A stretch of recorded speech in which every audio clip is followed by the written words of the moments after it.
ഉൽപ്പത്തി 27.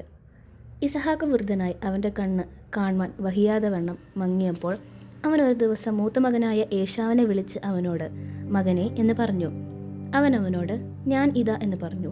അപ്പോൾ അവൻ, ഞാൻ വൃദ്ധനായിരിക്കുന്നു, എൻ്റെ മരണദിവസം അറിയുന്നതുമില്ല. നീ ഇപ്പോൾ നിൻ്റെ ആയുധങ്ങളായ വില്ലും പൂണിയും എടുത്ത് കാട്ടിൽ ചെന്ന് എനിക്ക് വേണ്ടി വേട്ട തേടി എനിക്ക് ഇഷ്ടവും രുചികരവുമായ ഭോജനമുണ്ടാക്കി ഞാൻ മരിക്കും മുമ്പേ തിന്നു നിന്നെ അനുഗ്രഹിക്കേണ്ടതിന് എൻ്റെ അടുക്കൽ കൊണ്ടുവരിക എന്ന് പറഞ്ഞു. ഇസഹാക്ക് തൻ്റെ മകനായ ഏശാവിനോട് പറയുമ്പോൾ റിബേക്ക കേട്ടു. ഏശാവോ വേട്ട തേടി കൊണ്ടുവരുവാൻ കാട്ടിൽ പോയി. റിബേക്ക തൻ്റെ മകനായ യാക്കോബിനോട് പറഞ്ഞത്, നിന്റെ അപ്പൻ നിന്റെ സഹോദരനായ ഏശാവിനോട് സംസാരിച്ചു, ഞാൻ എൻ്റെ മരണത്തിന് മുമ്പേ തിന്ന് നിന്നെ യഹോവയുടെ മുമ്പാകെ അനുഗ്രഹിക്കേണ്ടതിന് നീ വേട്ടയിറച്ചി കൊണ്ടുവന്ന് രുചികരമായ ഭോജനം ഉണ്ടാക്കി തരിക എന്ന് പറഞ്ഞു ഞാൻ കേട്ടു. ആകയാൽ മകനെ, നീ എൻ്റെ വാക്ക് കേട്ട് ഞാൻ നിന്നോട് കൽപ്പിക്കുന്നത് ചെയ്യുക. ആട്ടിൻകൂട്ടത്തിൽ ചെന്ന് അവിടെ നിന്ന് 2 നല്ല കോലാട്ടിൻകുട്ടികളെ കൊണ്ടുവരിക. ഞാൻ അവയെ കൊണ്ട് നിന്റെ അപ്പന് ഇഷ്ടവും രുചികരവുമായ ഭോജനം ഉണ്ടാക്കും.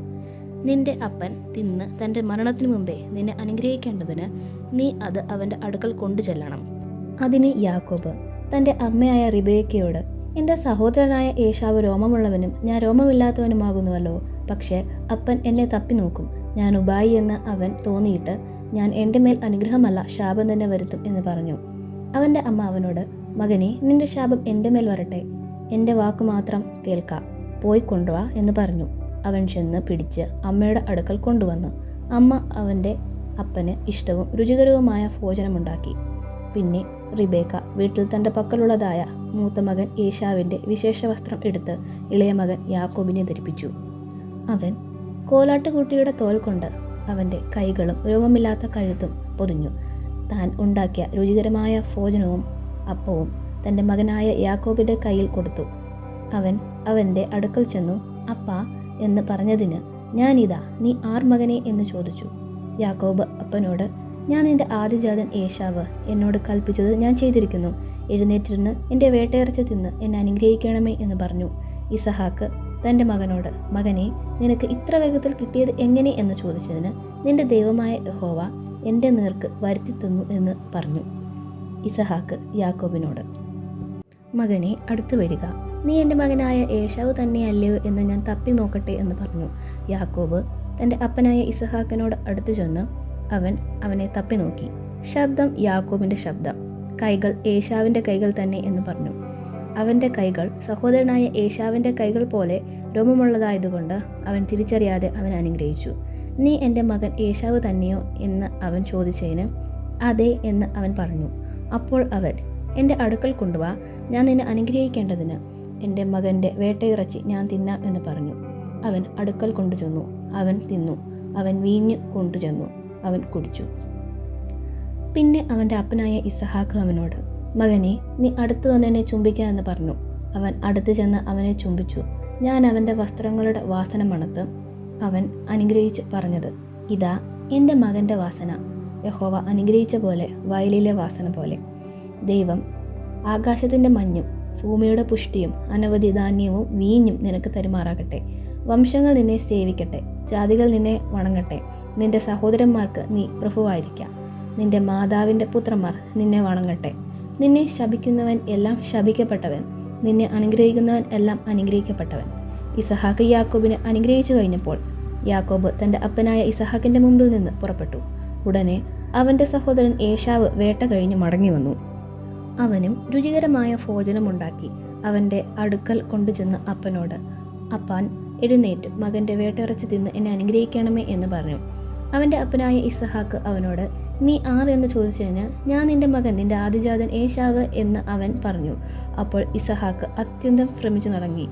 എന്നാൽ വേട്ട തേടി എൻ്റെ അടുക്കൽ കൊണ്ടുവന്നവൻ ആര്? നീ വരും മുമ്പേ ഞാൻ സകലവും തിന്ന് അവനെ അനുഗ്രഹിച്ചിരിക്കുന്നു, അവൻ അനുഗ്രഹിക്കപ്പെട്ടവനാകും എന്ന് പറഞ്ഞു. ഏശാവ് അപ്പൻ്റെ വാക്ക് കേട്ടപ്പോൾ അതിദുഃഖിതനായി ഉറക്കെ നിലവിളിച്ചു, അപ്പാ, എന്നെയും കൂടെ അനുഗ്രഹിക്കണമേ എന്ന് അപ്പനോട് പറഞ്ഞു. അതിന് അവൻ, നിന്റെ സഹോദരൻ ഉപായത്തോടെ വന്ന് നിന്റെ അനുഗ്രഹം അപഹരിച്ചു കളഞ്ഞു എന്ന് പറഞ്ഞു. ശരി, യാക്കോബ് എന്നല്ലോ അവൻ്റെ പേര്. 2 പ്രാവശ്യം അവൻ എന്നെ ചതിച്ചു. അവൻ എൻ്റെ ജ്യേഷ്ഠാവകാശം അപഹരിച്ചു. ഇപ്പോൾ ഇതാ എൻ്റെ അനുഗ്രഹവും അപഹരിച്ചു കളഞ്ഞു എന്ന് അവൻ പറഞ്ഞു. നീ എനിക്ക് ഒരു അനുഗ്രഹവും കരുതി വെച്ചിട്ടില്ലയോ എന്ന് അവൻ ചോദിച്ചു.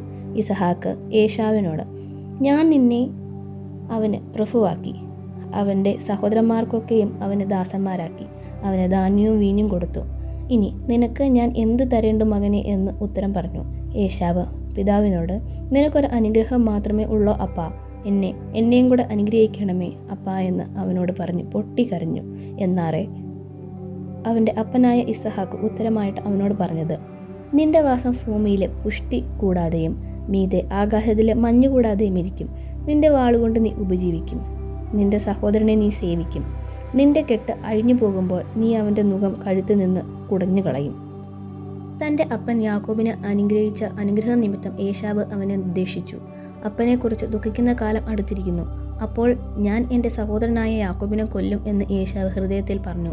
മൂത്ത മകനായ ഏശാവിൻ്റെ വാക്ക് റിബേക്ക അറിഞ്ഞപ്പോൾ അവൾ ഇളയ മകനായ യാക്കോബിനെ ആളയച്ച് വിളിപ്പിച്ച് അവനോട് പറഞ്ഞത്, നിന്റെ സഹോദരൻ ഏശാവ് നിന്നെ കൊന്ന് പക വീട്ടുവാൻ ഭാവിക്കുന്നു. ആകയാൽ മകനെ, എൻ്റെ വാക്ക് കേൾക്ക. നീ എഴുന്നേറ്റ് ഹാരാനിൽ എൻ്റെ സഹോദരനായ ലാബാൻ്റെ അടുക്കിലേക്ക് പോവുക.